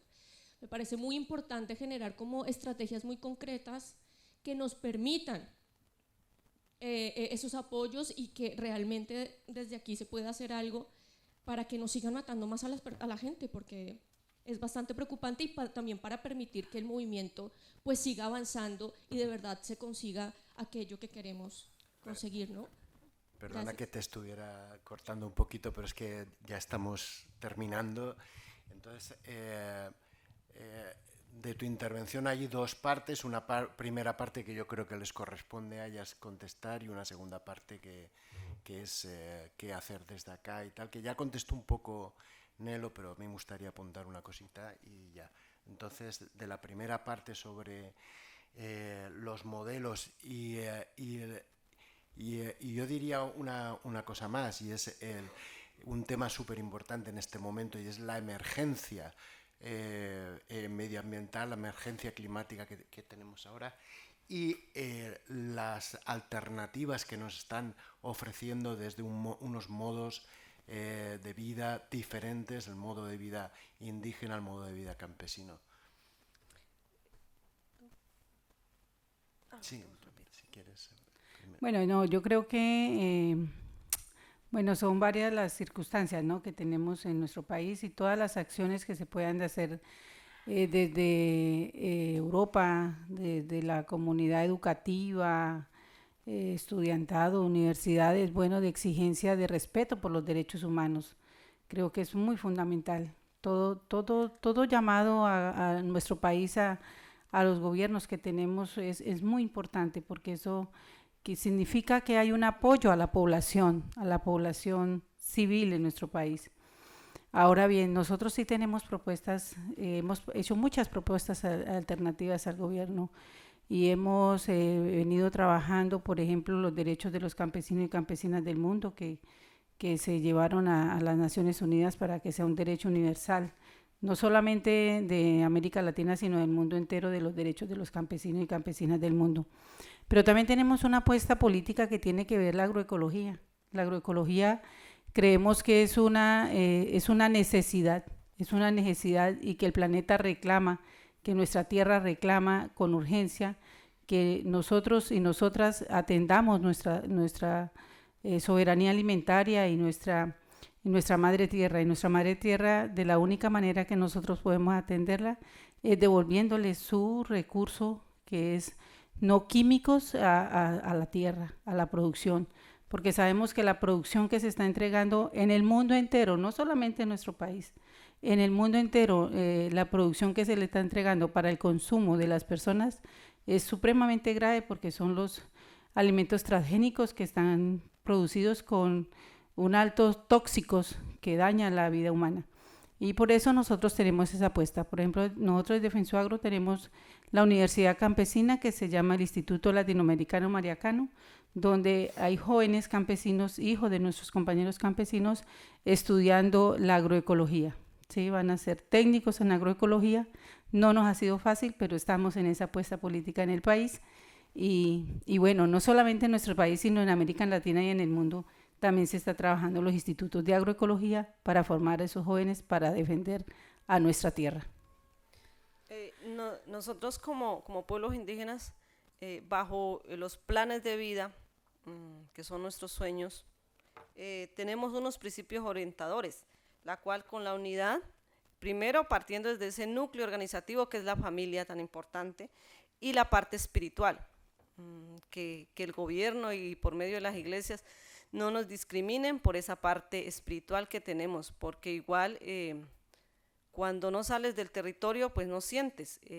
Yo he salido del territorio y he estado con las sabias y los sabios, uno siente el ambiente tenso, uno va sintiendo cuando es verdaderamente indígena. Entonces es como algo complejo, ¿no? Porque para nosotros la vida del plan de vida no es lineal como lo dice Occidente, para nosotros es en espiral. Por eso a veces la gente mestiza nos dice, es que los indios, los indígenas no avanzan, siguen en ese mismo lugar, pero no es así, es en espiral, porque todo eso hace parte de nuestro cuerpo, lo tenemos en las manos, lo tenemos en la corona, pero también lo tenemos en el ombligo. Entonces partimos desde nuestros sueños, desde la procreación, partimos desde allí, pero también en el territorio vamos a continuar con el ritual sagrado de la liberación de la Madre Tierra, no para monocultivos, sino para tener alternativa, como dijo la compañera, tener multicultivos, para tener una soberanía alimentaria, no que lleguen y nos exporten nuestros alimentos que nosotros lo podemos producir en nuestros territorios. Lo otro es la parte cultural. Hemos ido recuperando y participando y también hablando nuestra lengua materna, que no sea como antes, que cuando mi mamá decía, es que yo no hablo la lengua, porque una profesora que era monja nos puso unos ladrillos así y me puso un maíz en la rodilla, y me arrodilló, que porque la lengua era del demonio, entonces que no pase eso. Entonces estamos defendiendo eso, pero también la reciprocidad, como les decía ahora rato, juntarnos con los diferentes pueblos y el diálogo constante en la mesa interétnica, pero en temas de autonomía, que como guardias indígenas nosotros conocemos el territorio, no necesitamos que nos mande 2.500 más militares supuestamente a cuidarnos. Nosotras y nosotros como pueblos indígenas podemos cuidar nuestro propio territorio y que es más eficiente, y con los controles territoriales, que ahí estamos los guardias, a pesar de que no nos ganamos un recurso, ni un peso, pero ahí estamos. Como eso, y a base de eso tenemos unos mandatos, que es el Plan Cultural Territorial, de eso nos basamos. Pero también tenemos el tejido de defensa a la vida, donde estamos nosotros los guardias allí, pero esa es la conexión con derechos humanos a nivel internacional, la minga social y comunitaria, donde la movilización no sea discriminada, digámoslo así, que no sea, bueno, se me fue la palabra, judicializada, pero también tenemos los sistemas propios, por lo menos el sistema de educación. De allá partimos nosotros en el plan de vida, que ya no sea el consejo, no sé cómo lo manejan acá, el consejo estudiantil, el consejo de profesores, que el personero, no. Las autoridades estudiantil y las guardias estudiantiles hemos logrado, pero ha sido una lucha porque al gobierno no le conviene que hablemos nuestra lengua, que implementemos nuestra lengua ya, pero tampoco que hagamos esas posiciones. En temas de salud, allá tenemos nuestros médicos tradicionales, nuestras parteras, nuestros pulseadores, pero no lo ha tenido en cuenta porque la planta que yo tengo en mi casa, eso no sirve para nosotros, a mí sí me sirve. Entonces partir desde allá, cómo nosotros consumir esos, primero tener en cuenta lo que tenemos allá, los recursos naturales que tenemos allá, después como eso. Y la parte de justicia, que nosotros tenemos el tribunal indígena allá. Lo otro es la parte económica, que estamos ya transformando nuestros propios productos y cómo, pues ahorita entre nosotras y nosotros lo comercializamos y allá está el trueque. Anteriormente los sueños del mayor era así, bueno, tú no tienes este producto, pero yo lo tengo, entonces cambiemos. También, bueno, me olvidaba, desde salud tenemos los 5 rituales mayores, pero para entenderlo tiene que ser, tienes que ir al territorio, entonces eso lo estamos colocando en práctica. Antes, hace 5 años se hacía en un solo territorio, ahora gracias a la madre naturaleza y a Dios, en todos los territorios, que eso es nuestro sueño, pero también que el 31 de diciembre, que es más como el Día de la Mujer, que es que el Día de la Mujer le regalan una rosa, para nosotros no es el Día de la Mujer, sino la conmemoración a aquellas mujeres que fueron calcinadas en esa fábrica. Es una conmemoración. Entonces, que no sea como visto algo comercial en ese día para comercializar las rosas. Y también el 31 lo hacemos el 21 de junio. Entonces, estamos cambiando eso. Bueno, ya vamos a cerrar. Simplemente yo creo que frente al modelo de desarrollo lineal que decía Alicia, que nos está llevando al desastre, efectivamente tenemos mucho que aprender de unos modelos que están más cercanos a la defensa de la vida, a la defensa de la naturaleza, a la defensa de los territorios. Y tenemos desde acá que, por un lado, como decía Nelo antes, cuando la compañera decía, bueno, ¿y qué hacemos desde acá? Tenemos que estar Nelo hablaba de la necesidad de estar informados, la necesidad de estar informados, es decir, de buscar otras fuentes de información, porque los medios de comunicación masivos no nos van a informar bien. La necesidad de, una vez informados, mantener una exigencia de respeto a los derechos humanos, tanto de los estados allá como de nuestros propios estados, del Estado español, de las empresas españolas que están siendo partícipes del expolio de los territorios, y ahí tenemos que aportar nuestra fuerza desde acá. No, eso es una tarea que tenemos que hacer aquí, que no la pueden hacer allá. Y en eso os invitamos desde los movimientos. En mi caso, yo estoy en un comité de solidaridad con América Latina, o hay otra gente que trabaja en ONGs. Todos juntos estamos en una coordinación valenciana de solidaridad con Colombia. Estamos en ese trabajo de solidaridad internacionalista, en el que os invitamos a participar.